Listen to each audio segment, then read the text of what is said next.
General Beton Calcestruzzi, a fianco di chi costruisce e lavora in qualità. General Beton è presente in tutto il Veneto, Friuli, Venezia Giulia e all'estero.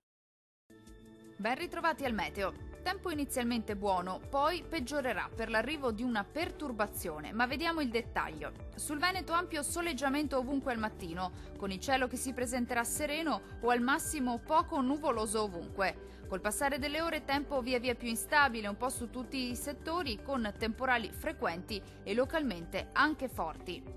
Temperature minime tra 19 e 22 gradi, massime comprese invece tra 26 e 34 gradi circa.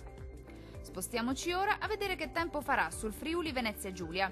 Poche novità, anche sulla nostra regione il tempo sarà asciutto e stabile al mattino, con ampio soleggiamento ovunque. Entro sera però peggiorerà su tutti i settori, con rovesci via via più diffusi.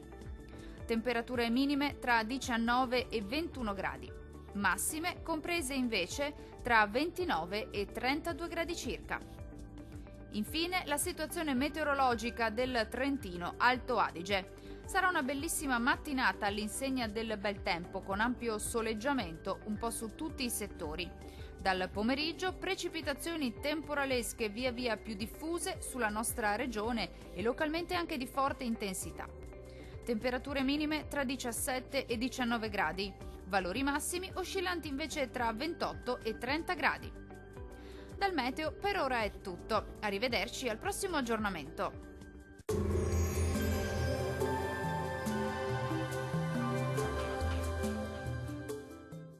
General Beton Calcestruzzi, a fianco di chi costruisce e lavora in qualità. General Beton è presente in tutto il Veneto, Friuli, Venezia Giulia e all'estero.